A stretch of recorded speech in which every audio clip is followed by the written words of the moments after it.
Welcome to the Water Margin Podcast. This is episode 62. Last time, Song Jiang decided to go alone back to his village to bring his father and brother to Liang Shan before the authorities could arrest them. But no sooner had he set foot in the village did he find himself fleeing from the local cops. They chased him into a village that supposedly had only one road in and out. But just as things were looking dire, Song Jiang somehow eluded the search party in an old temple, and then got a surprise invitation from a couple girls dressed in green who kept calling him Star-Lord. They took him along some back roads to a giant palace that he had no idea even existed, and there he was introduced to a figure that the girls kept referring to as their queen. After much ceremony, Song Jiang finally mustered the courage to look up and gaze at this queen. When he lifted his head, he saw that the hall he was standing in was glittering with gold and jade and was lit by dragon lanterns and phoenix candles. Boys and girls dressed in green stood on both sides, holding jade wands and pennants and waving large fans. In the center, on a bejeweled carved couch, sat their queen. She was dressed in filmy golden silks and held a scepter of white jade. Her eyes were lovely, and her countenance was divine, beautiful, and yet dignified and serious. "Star-Lord, I have invited you here," the queen said. As she spoke, she gestured for her acolytes to offer him wine. Two young maidens came forth with a beautiful bottle and poured wine into a jade cup. One of them brought the cup to Song Jiang and offered it to him. He did not dare to refuse, so he stood up, accepted the cup, kneeled in the direction of the queen, and drank it. That wine, according to the novel, drifted to his brain like ambrosia and seeped into his heart like fresh morning dew. Next, another girl came over with a tray of fairy dates and beckoned Song Jiang to have one. Trembling out of fear that he would commit some kind of faux pas, Song Jiang daintily picked up a date with his fingertips and ate it. Now, dates have pits in them, and Song Jiang figured that it would be the height of bad manners if he just spat out the pit, so he just held the pit in his hand, because apparently the queen didn't have any acolytes whose job it was to bring over a trash can. The other girl now offered him another cup of wine, which he again drank. The queen then ordered the girl to pour a third cup, which Song Jiang also drank, followed by a couple more dates. After 3 cups of wine and 3 dates, Song Jiang was starting to feel a little buzzy. He was afraid that he would make a fool of himself, so he bowed and said, "Your servant has a low tolerance. I hope your highness can spare me from any more wine." "Since the Star-Lord is not a drinker, we may stop," the queen said to her servants. "Bring him the 3 scrolls of divine text."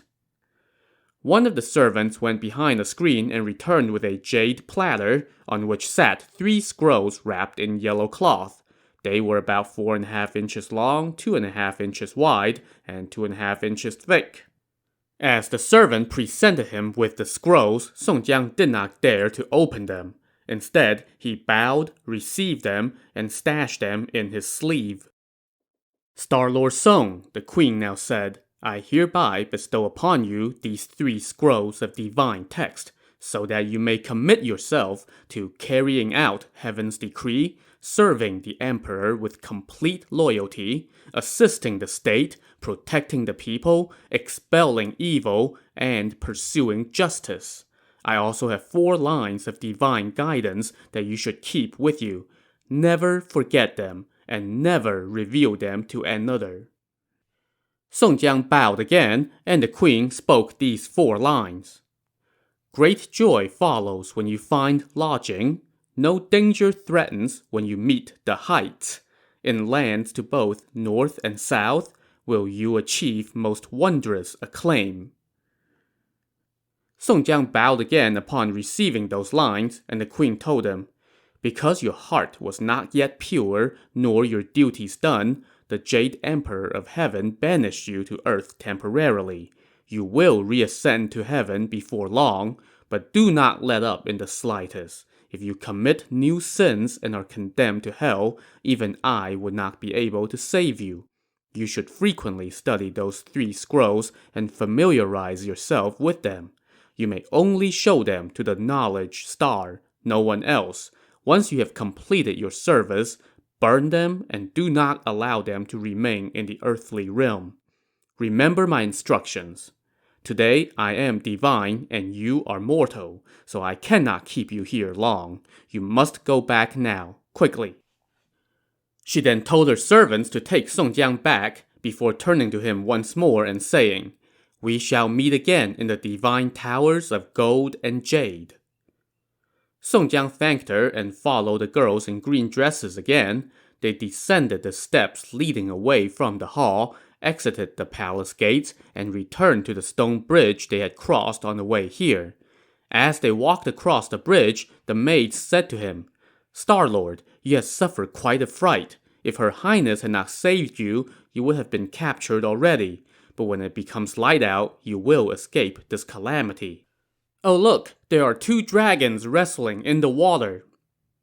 Song Jiang leaned over the railing and looked down, and indeed saw 2 dragons tussling in the water. But just then, the 2 girls gave him a push in the back, and he fell forward. With a loud cry, he suddenly found himself sitting on the floor of the shrine in the dusty old temple.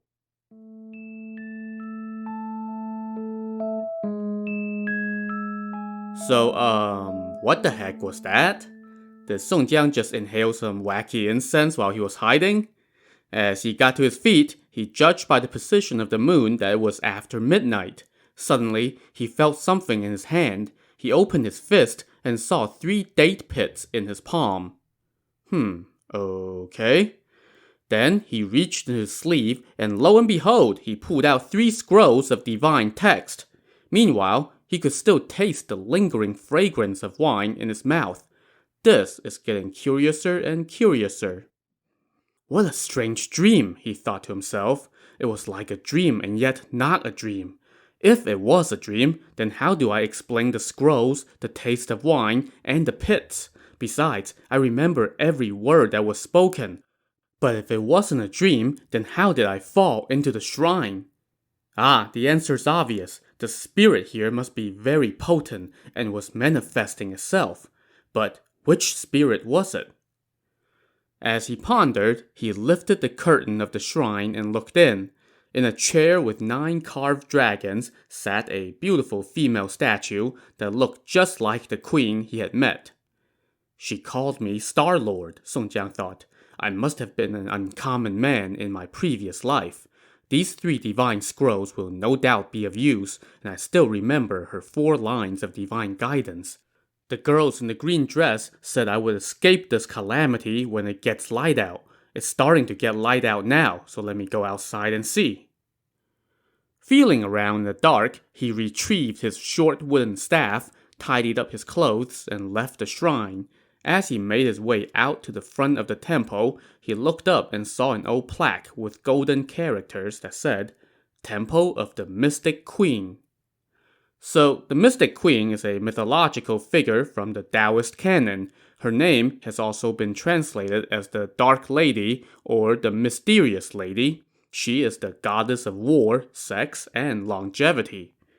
Song Jiang now raised his hands to his head in a gesture of gratitude and said, "Turns out it was the Mystic Queen who bestowed these 3 divine scrolls upon me and saved my life. If I have my day, I promise to come back and restore this temple and shrine to repay your heavenly mercy in protecting me." After bowing, he quietly sneaked toward the entrance to the village. He had not gone far when he suddenly heard loud cries coming from ahead. "Crap," he thought. "I can't go out there yet, or they'll see me. Let me hide behind that tree on the other side of the road."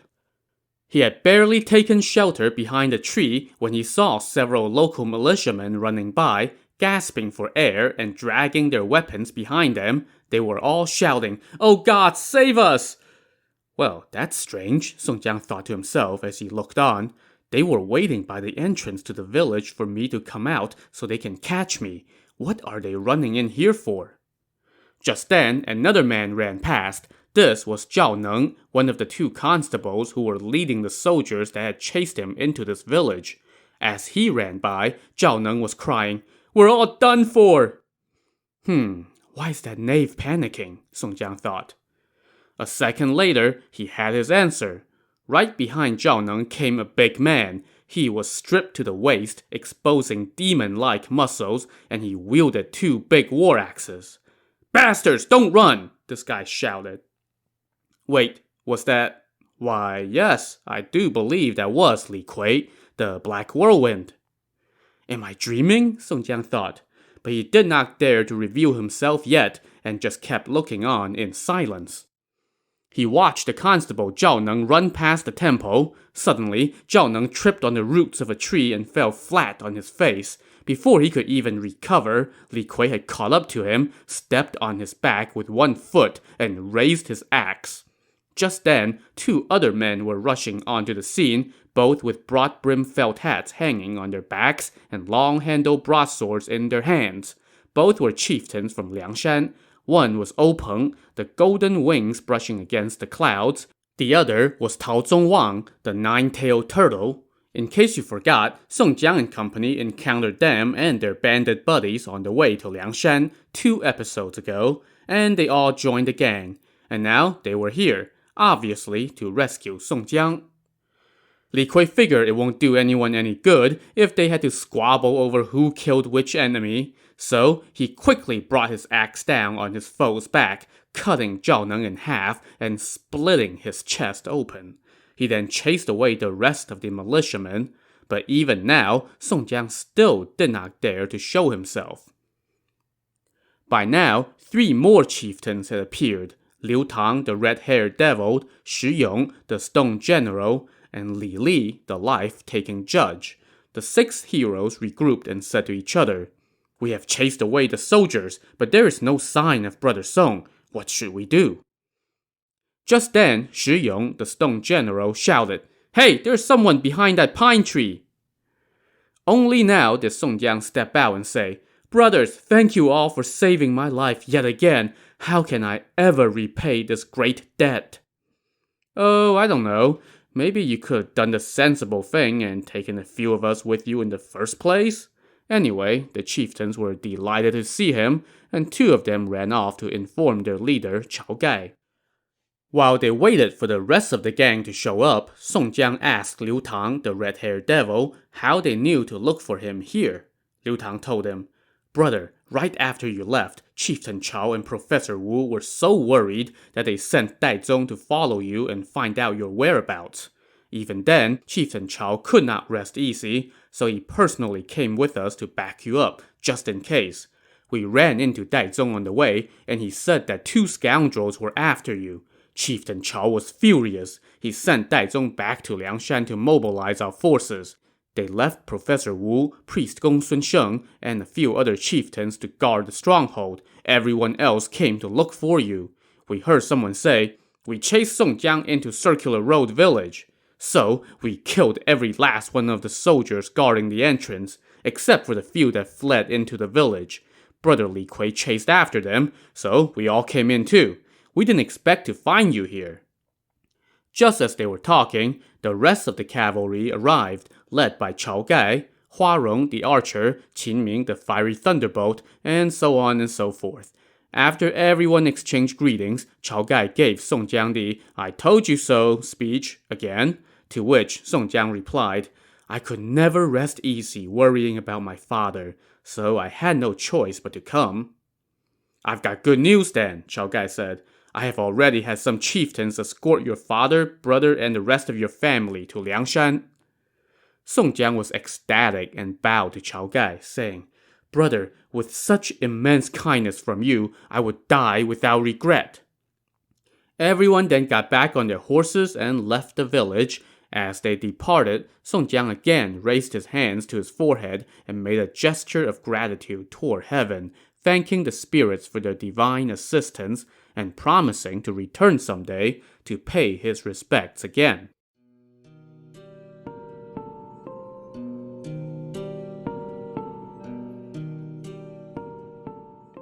As soon as they got back to Liang Shan, Song Jiang asked about his father, and Chao Gai told his men to go invite the old squire. Moments later, Song Jiang's younger brother, Song Qing, arrived with a sedan chair, from which climbed the old squire. Everyone welcomed them into the Hall of Honor, and Song Jiang was ecstatic and all smiles. Bowing to his father, he said, "Father, you have suffered quite a fright. It's all because I was an unfilial son and caused trouble for you as well." The squire told him, "Those two constables, the Zhao brothers, stationed men to watch over us every day. They were just waiting for the official order to arrive before they arrested us and sent us to jail. When you were knocking on our back door, there were 8 or 9 soldiers in our parlor. But then they disappeared and ran outside. Around midnight, about 200 people opened the gates, helped me into the sedan chair, told your brother to pack up our belongings, and then they burned the manor to the ground. They didn't even give me a chance to ask what was going on, and just brought me straight here." Yep, that's the typical Liang Shan welcome wagon. So, welcome. Song Jiang now told his younger brother Song Qing to bow and thank all the chieftains, and Chao Gai and company all bowed to the old squire. Meanwhile, lackeys started slaughtering oxen and horses to prepare a feast in celebration of Song Jiang's family reunion. They drank to their heart's content that night, and kept partying the next day. Then, they decided to party for a third day because, hey, why the heck not? During the banquet on the third day, the Taoist priest Gongsun Sheng suddenly thought of something. His elderly mother was still in their home back in Jizhou Prefecture. Now, this is not the same Jizhou as the one where most of our outlaws are from. This is a different prefecture to the north that just happens to have a similar sounding name. Anyway, Gongsun Sheng had been away from home for a long time and had no news of his mother. So, in the midst of the feasting, he got up and said to all the chieftains, "I am grateful that you have kept my company for so long and treated me like family. But ever since I came here with Chieftain Chao, I have been partying every day and have not gone home once to see my old mother. My master might also be worried about me, so I would like to take a trip home. I would take my leave of you for about 3 to 5 months and then come back. Please grant me this one wish so that my mother would not be worried." To this, Chao Gai said, "I have heard you mention before that your mother was living in the north with no one to tend to her. Since you put it that way, it's impossible to say no. I just can't stand being apart from you, that's all. But even though you're leaving, you can wait until tomorrow, and we'll see you off." Gongsun Sheng thanked him, and everyone again drank themselves stupid before going to bed. The next morning, they got together for another feast, this one at the foot of the mountain passes, to see Gongsun Sheng off. Gongsun Sheng once again put on his traveling priest outfit, strapped on his bundles and sword, wore a hat on his back, and carried a tortoise-shell fan in his hand. When he came down the mountain, the other chieftains greeted him and, one by one, offered him a toast. After all the drinking, Chao Gai said, "Sir, we can't keep you from going, but please stay true to your word. I really don't want you to go, but since it's about your mother, I dare not stop you. I hope to see you again in 100 days or so. Don't break your word." To this, Gongsun Sheng reassured him, "You all have taken care of me for so long. How can I dare to break my word? Once I go home to see my master and take care of my mother, I will return." Song Jiang now chimed in, "Sir, why don't you take a few people with you and move your mother here so you can tend to her all the time?" "My mother enjoys peace and tranquility and cannot withstand commotions, so I dare not bring her here," Gongsun Sheng replied. "We still have some fields at home, and my mother can look after them. I'll just go for a quick visit and come back here to join you." Chao Gai now brought out a tray of gold and silver as a parting gift. Gongsun Sheng said that he didn't want anything beyond what he needed for travel expenses, so Chao Gai had his men pack up half of the gold and silver for Gongsun Sheng. The priest then took his leave and sailed across the water. With the going-away party breaking up, All the chieftains were just about to head back up the mountain when suddenly somebody started wailing. They looked and saw that it was Li Kui, the Black Whirlwind, who was probably the last guy you would expect to lose it in front of everyone. Song Jiang asked him what was wrong, and Li Kui said in between sobs, "Damn it, this guy's going to get his dad, and that guy's going to see his mom. Does everyone think I just popped out of a damn hole in the ground?" "Okay, so what do you want to do?" Chao Gai asked. "I just have an old mother at home. My older brother's a hired hand. How can he provide a good life for my mom? I want to go get her and bring her here so she can get a taste of a good life too." "You're right," Chao Gai said. "I'll send some men with you and go bring her here. That would be a very good thing."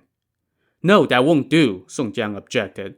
"Brother Li has a bad temper. Something will surely go wrong on his trip home. Even if you send someone with him, it still won't do. With his fiery temper, he's bound to stir up trouble on the way. Besides, with all the people he killed back in Jiangzhou Prefecture, who doesn't recognize the Black Whirlwind? By now, government decrees for his arrest would have been posted everywhere. He's also got a vicious appearance. If something does go wrong, given the great distance, how would we find out? Just sit tight for a while. Once things have died down a bit, then you can go get your mother." But Li Kui lost his patience and shouted, "Brother, you're so unfair. You've already brought your dad here to live the high life, but you would have my mom suffer in her village? How can that not piss me off?" "Brother, be patient," Song Jiang said. "If you want to go get your mother, then you must promise me 3 things, and then I will let you go." "Which 3 things?" "If you want to go to Yishay County in Yizhou Prefecture to go get your mother, then first, until you get back here, you cannot drink. Second, because of your temper, no one wants to go with you, so you just go alone and bring your mother back here quietly. And third, don't bring those 2 axes of yours. Be careful on the way and hurry back." "No problem," Li Kui said. "Don't worry, brother. And I'll leave right now." So Li Kui immediately got ready right there at the foot of the mountain. He hung a short-handled broadsword from his waist, took a long-handled broadsword in hand, and stashed a large ingot of silver, along with a few smaller pieces, in his shirt. He drank a few cups of wine, gave everyone a big bow to say goodbye, and then took off. After he left, Chao Gai, Song Jiang, and the other chieftains returned to the Hall of Honor, but Song Jiang was feeling uneasy about this whole thing. He told everyone, "Brother Li Kui is going to run into trouble for sure. Is there anyone among you from his home village? If so, can you go and keep tabs on him?" Someone said that Zhu Gui, the dryland crocodile, was also from Yishui County, so Song Jiang quickly sent someone to Zhu Gui's tavern to summon him to the stronghold. Song Jiang said to him, "Brother Li Kui has gone home to fetch his mother. Because of his bad temper, I didn't want to send anyone else with him, but I'm afraid something will go wrong. I heard that you're from his home village. Please go there to keep an eye on him." Zhu Gui said, "I did come from Yishui County. I have a brother named Zhu Fu who runs a tavern outside the west gate of the town. That Li Kui is from a small hamlet that's part of 100-Yard Village. His older brother is named Li Da and works as a hired hand in someone's home. That Li Kui has always been a brute. He once beat a man to death and fled onto the Jianghu scene, and he hasn't gone home since then. I'm fine with going there to keep tabs on him. I just worry that my tavern would be neglected. I haven't gone home in a long time either, so it would be good to go home and see my brother." Song Jiang told him, "Don't worry about the tavern. I'll have the chieftains Hou Jian and Shi Yong take care of it for a while." So Zhu Gui set off right away, and then the rest of the chieftains got back to partying every day, while Song Jiang and Wu Yong spent time studying the divine scrolls that he had obtained. Now, let's get on the road and follow Li Kui. True to his word, he abstained from alcohol on his trip and thus stayed out of trouble. One day, as he approached the west gate of the Yishui County seat, he saw a bunch of people crowding around a posted notice, so he went and joined in. Someone read the notice out loud. "The first name on the notice is the main culprit Song Jiang. The second name is his accomplice, Dai Zong. The third name is another accomplice, Li Kui. As he listened to the man read on, Li Kui started getting animated when suddenly someone wrapped him up around the waist from behind and said, "Hey, Brother Jiang, what are you doing here?" Li Kui turned around and looked and saw that it was none other than the chieftain Zhu Gui. "What are you doing here?" he asked Zhu Gui. "Come with me and we'll talk," Zhu Gui said. Zhu Gui took Li Kui to a tavern in a nearby village, and they went straight into a quiet room. Once they sat down, Zhu Gui pointed at Li Kui and said, "You've got some gall. That notice clearly said they were offering 10,000 strings of coins for the capture of Song Jiang, 5,000 strings for Dai Zong, and 3,000 strings for you. And yet you were just standing there next to it. What would we do if some smart guy recognized you and arrested you? Brother Song Jiang was worried that you would cause trouble and didn't send anyone else with you. But then he was worried about you, so he sent me to come keep tabs on you. I left the day after you did, but I arrived a day earlier than you. What took you so long?" "Brother Song told me to not drink on the way, so that slowed me down," Li Kui answered. "Hey, how do you know this tavern was here? You're from this area. Where's your home?" "This tavern belongs to my brother Zhu Fu. I am from here. I left to become a merchant, but my business went bust and I lost all my money, so I became a bandit at Liang Shan. This is my first time back since then." Zhu Gui now introduced his brother Zhu Fu, who went by the nickname the Smiling Tiger, and Zhu Fu prepared wine for his guest. "Brother Song told me to not drink," Li Kui said, "but I'm already in my hometown, so there's nothing wrong with having a couple bowls." Zhu Gui did not dare to stop him, so he let Li Kui wet his whistle. They sat and drank until about 2 a.m. that night. After he ate and drank his fill, Li Kui wanted to get back on the road and travel under the bright moonlight. "Don't take the back roads," Zhu Gui cautioned. "Just turn at the big hackberry tree and take the main road east. That will take you straight to your village. Get your mom, come straight back here, and we'll hurry back to Liang Shan." "It's shorter to take the back roads," Li Kui objected. "Who's got the time to take the main road?" "There are lots of tigers on the back roads, not to mention robbers and bandits," Zhu Gui said. "Oh hell, like I'm afraid of them," Li Kui scoffed as he grabbed his stuff and set out. To see if Li Kui can avoid any incidents on this trip, tune in to the next episode of the Water Margin podcast. Also on the next episode, no, Li Kui cannot avoid incidents on this trip. So join us next time. Thanks for listening.